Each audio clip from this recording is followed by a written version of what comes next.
My 35th birthday was supposed to be special. Claire, my wife of 10 years, had gone all out, planning an intimate gathering at our favorite spot, an old cabin by the lake where we'd spent countless weekends over the years. It was the place where I'd proposed, the place where we dreamed about our future together. If any place held the memories of our love, it was that cabin. The guest list was small, just close friends and family. Among them was Jake, my best friend since college, and his wife, Emily. The four of us had shared countless dinners, vacations, and late-night conversations. Jake was like a brother to me, someone I trusted implicitly. It never crossed my mind that trust could be misplaced. The party started off perfectly. Claire had transformed the cabin into something out of a magazine. Twinkling fairy lights strung up along the deck, lanterns lining the pathway to the lake, and a table laden with my favorite foods. She looked radiant, her smile lighting up the room as she mingled with guests, a glass of wine in hand. "Happy birthday, man," Jake said, clapping me on the back as he handed me a neatly wrapped box. "Another year older, another year wiser." "Thanks, Jake," I said, grinning, though I'm not sure about the wiser part. He laughed, raising his glass in a toast. "To Matt, one of the good ones." I looked around the room, my heart full. For a moment, it felt like nothing could go wrong. As the evening wore on, I noticed Claire and Jake talking more than usual. At first, it didn't bother me. Jake had always been easygoing, and Claire had always been the social butterfly. But there was something about the way they leaned in close, their laughter a little too frequent, that made me pause. "You're imagining things," I told myself, shaking off the unease. This was Claire, the woman who had stood by me through thick and thin. And this was Jake, the man who had once bailed me out of a Vegas misadventure. They were my people, my tribe. Still, the seed of doubt had been planted. Later that evening, Claire pulled me aside. "Why don't you grab a drink and relax?" she said, her hand on my arm. "It's your birthday, after all." I smiled, touched by her thoughtfulness. "Thanks, babe. This is perfect." She kissed my cheek and slipped away, her smile lingering in my mind. I poured myself a whiskey and stepped onto the deck, the cool night air a welcome contrast to the warmth of the cabin. From the corner of my eye, I saw Claire and Jake talking near the edge of the lake, their faces partially obscured by shadows. "Let it go," I muttered to myself. "It's nothing." The night wore on, and guests began to drift away, leaving only a handful of us at the cabin. Emily had gone upstairs to check on their kids, and I was busy clearing empty glasses when I realized Claire had disappeared. Jake was gone too. I felt a flicker of unease, but pushed it aside. They were probably checking on something outside. Or maybe Jake had needed help finding something. I told myself I was being paranoid. But as the minutes ticked by, the unease grew. Finally, I decided to look for them. I stepped out onto the deck, the cool night air wrapping around me like a shroud. The party lights cast a dim glow over the lake, but the area around the cabin was mostly dark. I called out for Claire, but there was no answer. I found them near the boathouse. At first, I didn't realize what I was seeing. Their silhouettes were faint against the moonlit water, but there was no mistaking the intimacy of their embrace. Claire's hands were on Jake's shoulders, his arms wrapped around her waist. They were kissing, deeply, hungrily, as though nothing else in the world existed. My breath caught in my throat, the shock hitting me like a physical blow. For a moment, I couldn't move, couldn't think. The world seemed to tilt, the sounds of the night fading into a dull roar. "Claire," I said finally, my voice shaking. They broke apart instantly, their faces turning toward me. Claire's eyes widened in horror, and Jake took a step back, his hands raised as if to ward off an attack. "Matt, Claire began, but I didn't let her finish. "What the hell is this?" I demanded, my voice rising. "On my birthday? Here? Of all places?" She stepped toward me, her hands outstretched. "Matt, it's not what it looks like." "Don't," I snapped, holding up a hand. "Don't insult me by pretending this isn't exactly what it looks like." Jake tried to intervene. "Matt, listen." "You don't get to speak," I said, my voice cold. "You've already said enough." Claire's face crumpled, tears streaming down her cheeks. "I didn't mean for this to happen," she sobbed. It was a mistake. A mistake? I repeated, my voice shaking with anger. A mistake is forgetting to lock the door, Claire. This is a choice. A deliberate, disgusting choice. For a moment, none of us spoke. The silence was heavy, broken only by the distant lapping of the water against the shore. I looked at Jake, my so-called best friend, and the rage bubbling inside me threatened to boil over. Get out, I said finally, my voice low and firm. Matt, please, Claire began, but I cut her off. Both of you, I said, get the hell out of my sight. They hesitated, but the look on my face must have convinced them. Jake muttered something I didn't catch, and Claire gave me one last pleading glance before they walked away, leaving me alone by the boathouse. As I stood there, staring out at the lake, the memories of the evening replayed in my mind. The laughter, the toasts, the warmth of the celebration. All of it tainted now by their betrayal. This was supposed to be a place of love and joy, a place where our happiest moments were made. But now, it would only ever be the place where I lost everything. I didn't know what the future held, but one thing was certain. Nothing would ever be the same again. The drive home the next morning was silent. I had barely slept, my mind replaying the scene by the boathouse over and over again like a bad dream I couldn't wake from.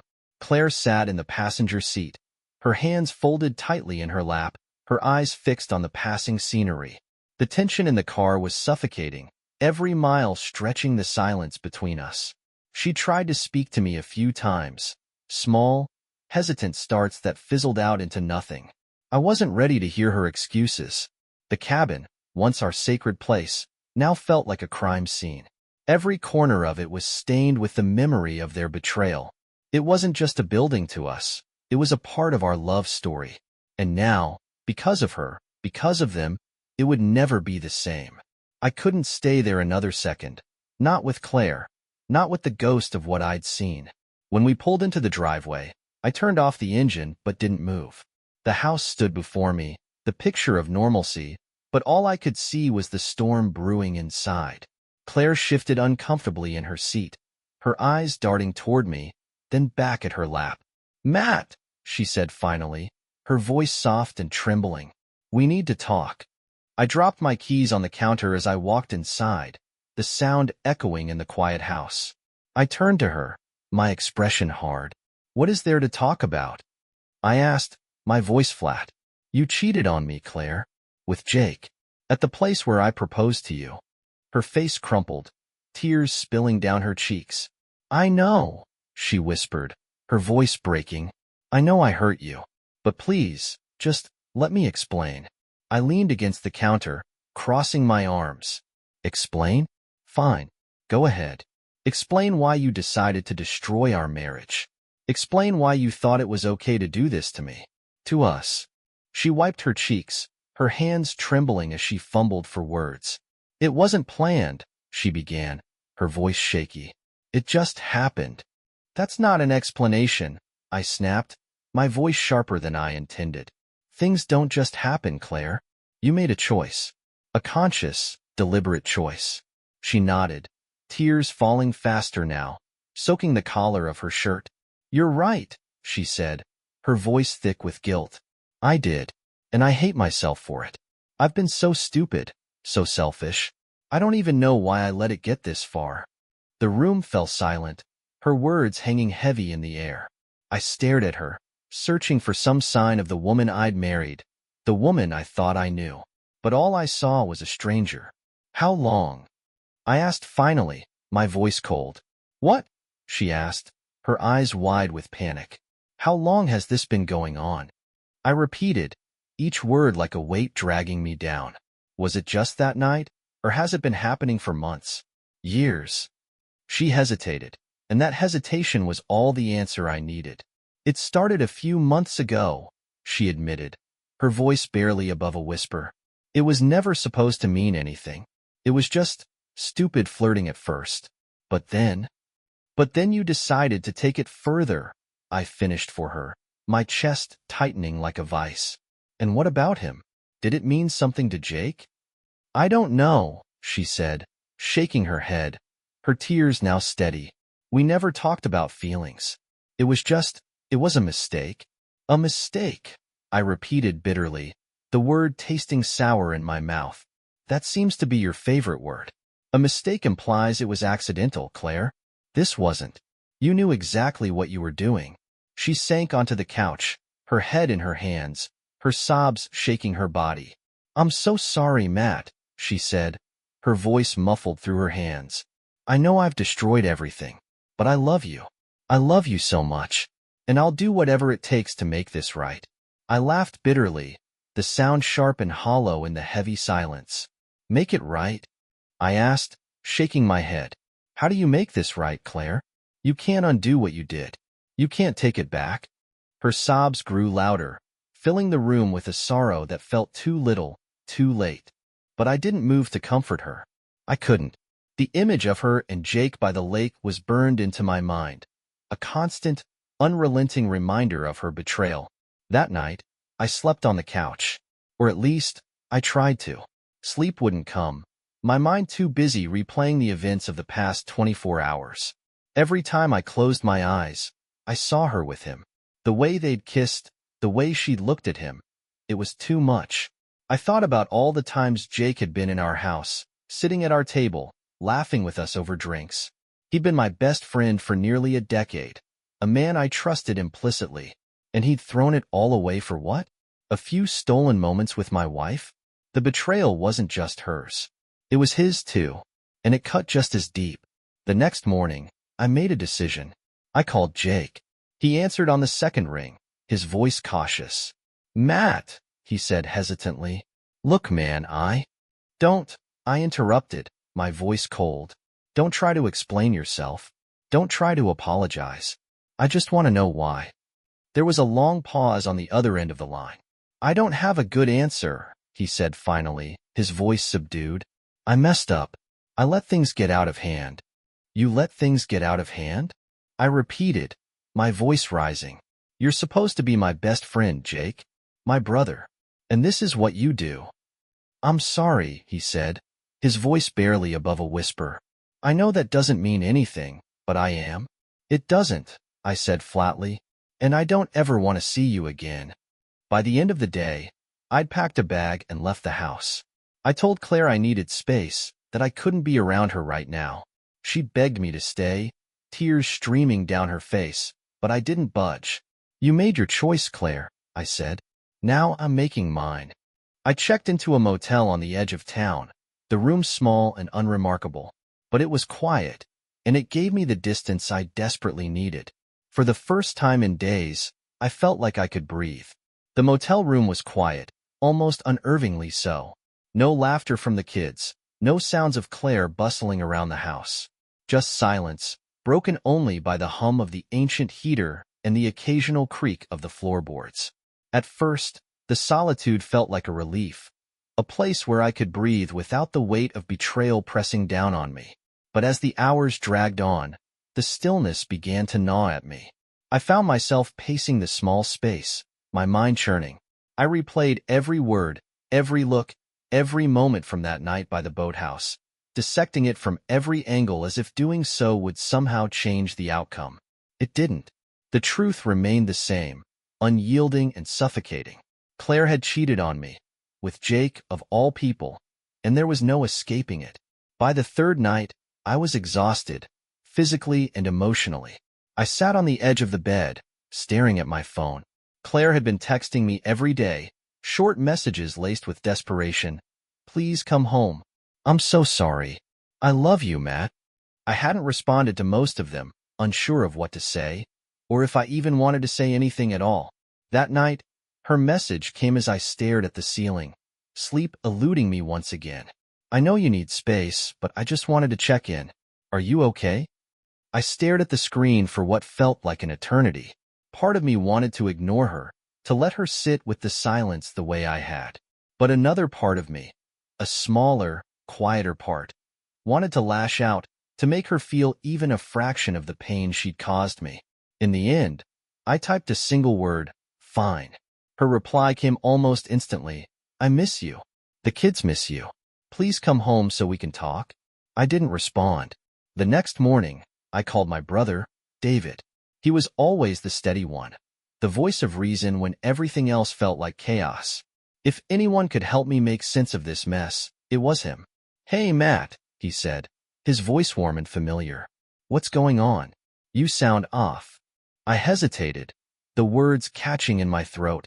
"Claire cheated on me," I said finally, the admission feeling like a weight lifted off my chest and a knife twisting in my gut all at once. There was a pause on the other end. "Jesus, Matt," he said softly. "I'm so sorry. What happened?" I told him everything, about the party, the cabin, Jake. He listened quietly, his occasional murmurs of disbelief the only interruptions. When I finished, there was a long silence. "What are you going to do?" he asked eventually. "I don't know," I admitted. "I'm at a motel right now, trying to figure it out. She wants me to come home, but I don't think I can." "You don't have to decide anything right now," he said firmly. "Take the time you need. But don't let her or anyone else pressure you into rushing this." His words stayed with me long after we hung up. Claire's text continued, each one more pleading than the last. "I'll do anything, Matt. Just tell me what to do." I knew she was desperate, and maybe a part of her truly wanted to make amends. But no matter how many promises she made, the crack in our foundation felt insurmountable. I spent my days wandering aimlessly, walking through the streets of a town I'd barely noticed before. I passed families playing in the park, couples holding hands, and older folks laughing over cups of coffee at the diner. Every sight felt like a cruel reminder of what I'd lost. One afternoon, I stopped by the house while Claire was at work and the kids were at school. I needed to pick up a few things I'd forgotten in my rush to leave, but as soon as I stepped inside, the familiar scent of lavender and vanilla hit me like a punch to the chest. The house was eerily quiet, yet it felt heavy with the ghosts of what once was. On the coffee table, a photo album lay open, the pages showing images of our wedding day. I sat down, flipping through the pages, my fingers tracing the edges of the photos. There we were, younger and so full of hope, smiling as if the world couldn't touch us. I lingered on one picture of Claire and me dancing, her head resting against my shoulder, her smile radiant. "How did we get here?" I muttered, the question hanging in the empty room. Later, as I rifled through the drawer in our bedroom, I came across Claire's journals. She'd always been meticulous about documenting her thoughts, jotting down everything from mundane observations to her deepest fears. I wasn't proud of invading her privacy, but I needed answers. As I flipped through the pages, her guilt spilled out in ink. "I don't know what's wrong with me. I love Matt, but something feels off. Jake is just a distraction, but it's dangerous. I don't know how to stop." Her words were like daggers, each one cutting deeper than the last. She'd known it was wrong. She'd felt guilty, but she'd done it anyway. When Claire came home that evening, I was gone. But I left her a note on the kitchen counter. "I need more time. Don't call me. Don't text me. I'll reach out when I'm ready." I returned to the motel, the weight of her journals and the photo album pressing heavily on my mind. I thought about the life we'd built, the promises we'd made, and the trust she'd shattered. Could I forgive her? Could I even try? The next day, David called again. "How are you holding up?" he asked. "I don't know," I said honestly. "Part of me wants to fix this, for the kids. But another part of me, I don't know if I can ever look at her the same way." "Whatever you decide," David said, "make sure it's what you want. Not what she wants, not what anyone else thinks you should do. This is your life, Matt." That night, as rain streaked the motel window, I let myself imagine a life without her. The thought was terrifying, but for the first time, it didn't feel impossible. Days turned into weeks, and the motel began to feel less like a refuge and more like a cage. The initial relief of escaping the suffocating weight of the betrayal faded, replaced by a gnawing loneliness that crept in with every passing moment.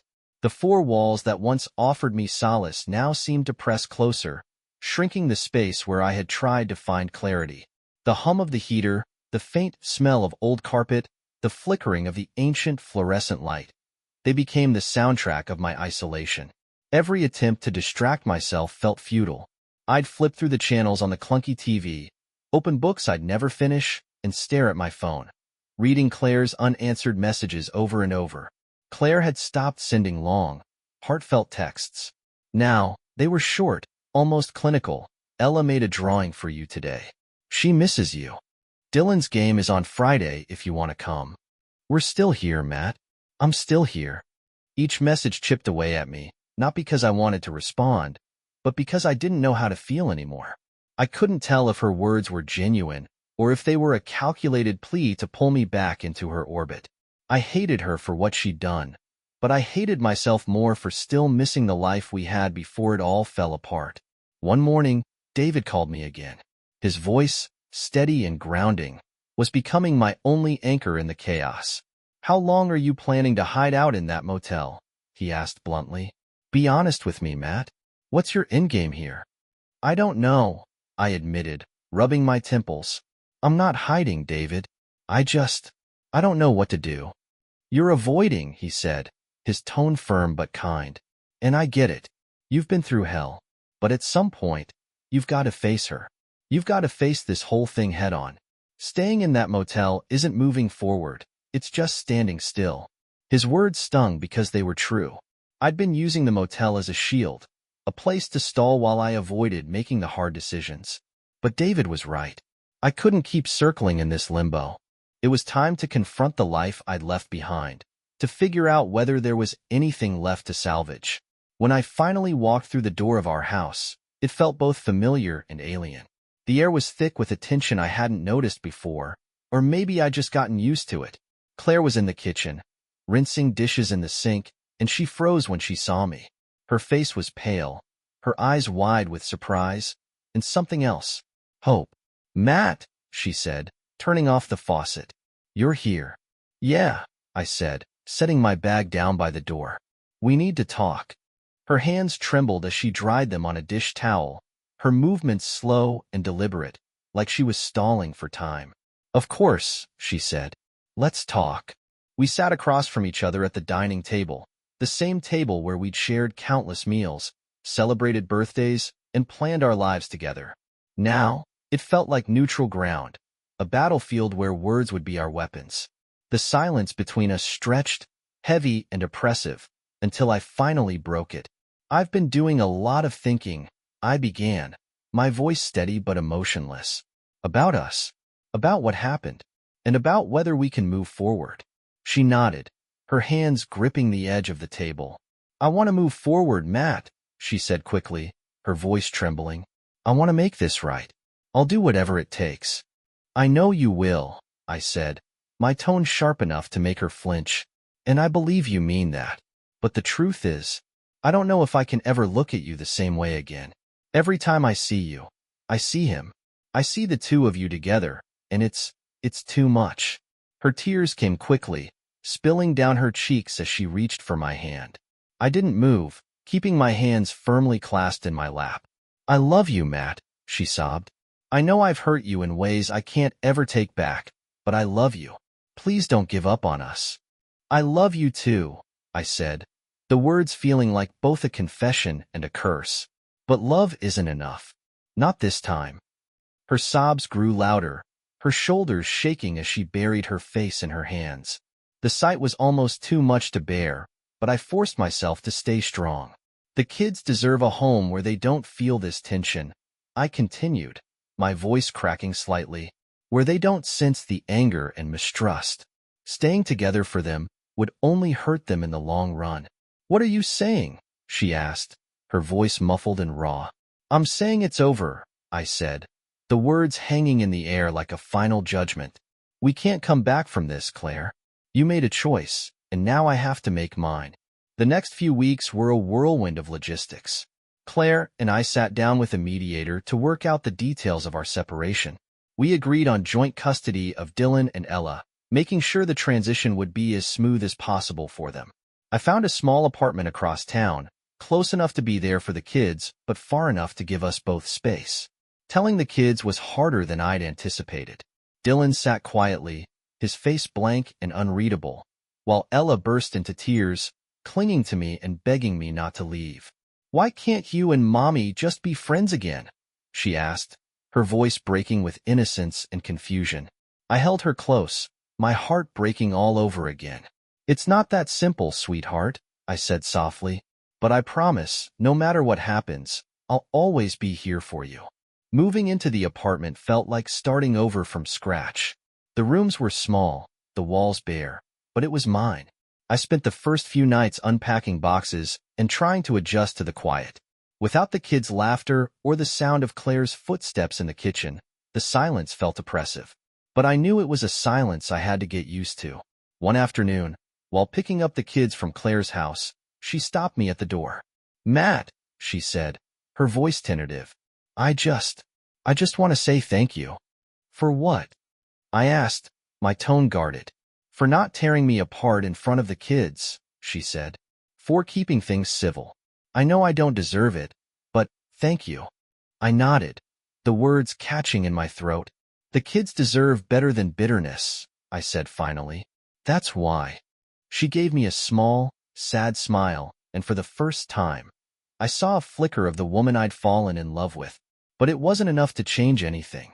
Months later, as I unpacked the last of my boxes, I found the photo album from our wedding day. I flipped through the pages, letting the memories wash over me one last time before closing it. I placed it on a high shelf, out of sight but not out of mind. This was my life now. A new chapter, a fresh start. It wasn't the one I'd envisioned, but it was mine. And for the first time, that felt like enough. The first few months after the separation were a mix of freedom and uncertainty. My new apartment, small and modest, felt empty at first, just bare walls and furniture I'd hastily bought to fill the space. It was nothing like the home I'd left behind, the one Claire and I had built together over a decade. But as the weeks passed, the emptiness began to feel more like possibility. I spent hours unpacking boxes, deciding what to keep and what to leave behind. The process was surprisingly emotional. I'd unwrap a picture frame or a keepsake and find myself staring at it, memories flooding back with every item. One night, I found a box of old letters Claire had written to me before we were married. I didn't have the strength to read them, so I tucked them away in a drawer, telling myself I'd deal with them later. The mornings were the hardest. Waking up to the silence of the apartment, without the familiar sounds of Dylan and Ella getting ready for school or Claire humming in the kitchen, was a daily reminder of what I'd lost. I tried to fill the void with routines, morning jogs, strong coffee, and reading the news. But the silence lingered, heavy and inescapable. The evenings with the kids, however, were my saving grace. Dylan and Ella brought life to the apartment, their laughter and energy filling the empty spaces. I made it a point to create new traditions with them: Friday movie nights, Sunday pancake breakfasts, and trips to the park whenever the weather allowed. Dylan had become quieter since the separation. He was always a thoughtful kid, but now his silences seemed heavier, as though he was carrying a burden he didn't know how to put into words. I worried about him, but I knew better than to push. Instead, I tried to show him I was there in small, consistent ways, by showing up to his soccer games, helping him with his science projects, or simply sitting with him while he played video games. Ella, on the other hand, wore her emotions on her sleeve. She clung to me when I picked her up from Claire's house, her small arms wrapping around my neck as though she was afraid I'd disappear. "Why can't we all live together again?" she asked one night, her wide, tear-filled eyes cutting through me like a knife. I knelt down, brushing a strand of hair from her face. "Sometimes, grown-ups make mistakes, sweetheart," I said softly. "And when they do, it changes things. But no matter what, I'll always be here for you. You and Dylan are the most important people in my life." She nodded, her little brow furrowed as she tried to understand. "Promise?" she asked, holding out her pinky. "Promise," I said, linking my pinky with hers. The weight of that small gesture was almost too much to bear. Claire and I kept our interactions civil, though the tension between us was palpable. We spoke only about the kids, pickups, drop-offs, school events, but even those brief conversations felt like walking a tightrope. Every now and then, she'd ask how I was doing, her tone hesitant, as if she feared the answer. One afternoon, as I dropped the kids off at her house, she lingered at the door. "Matt," she said, her voice tentative, "I know I don't have the right to ask this, but are you okay?" "Really?" I stared at her for a moment, unsure how to respond. I'm fine, I said finally, my tone even, just focused on the kids. She nodded, her expression a mixture of relief and sadness. They're lucky to have you, she said softly. I didn't reply. Instead, I turned and walked back to my car, leaving her standing in the doorway. As the weeks turned into months, I began to rebuild my life in small, deliberate steps. I joined a local gym, finding solace in the rhythmic pounding of my feet on the treadmill and the release of weights in my hands. I reconnected with old friends, meeting up for drinks and rediscovering parts of myself I'd neglected over the years. And for the first time in a decade, I picked up my guitar, the familiar weight of it grounding me as I strummed out old melodies. Music became my therapy.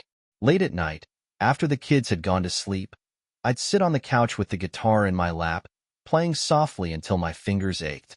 It wasn't about performing or creating something perfect. It was about finding a voice for the emotions I couldn't put into words. The turning point came on a rainy Saturday afternoon. I'd taken the kids to the park despite the drizzle, hoping the fresh air would do us all some good. Dylan kicked a soccer ball around while Ella splashed in puddles, her laughter echoing through the empty playground. Watching them, I felt a flicker of something I hadn't felt in months: peace. Later that evening, as I tucked Ella into bed, she looked up at me with her big, curious eyes. "Are you happy, Daddy?" she asked, her voice soft and serious. The question caught me off guard. I thought about the life I'd left behind, the pain of Claire's betrayal, and the long nights spent alone in the motel. But I also thought about the moments like this: her warm smile, Dylan's quiet strength, the small victories I was learning to celebrate. "I'm getting there, sweetheart," I said, kissing her forehead, "one day at a time." By the time the first anniversary of the separation rolled around, life had settled into a new rhythm. My apartment was no longer just a place to live, it was home. The walls, once bare, now held pictures of the kids, their smiles lighting up the space. The couch, secondhand and lumpy, had become my favorite spot to sit and reflect. I'd even started painting again, a hobby I hadn't touched since college. One evening, as I sat on the balcony watching the sunset, my phone buzzed with a message from David. "Proud of you, little brother. You've come a long way." I smiled, typing a quick reply, "Thanks, Dave. Couldn't have done it without you." As the sun dipped below the horizon, painting the sky in hues of orange and pink, I felt something I hadn't in a long time: contentment. My life wasn't perfect, but it was mine, and for the first time, that felt like enough.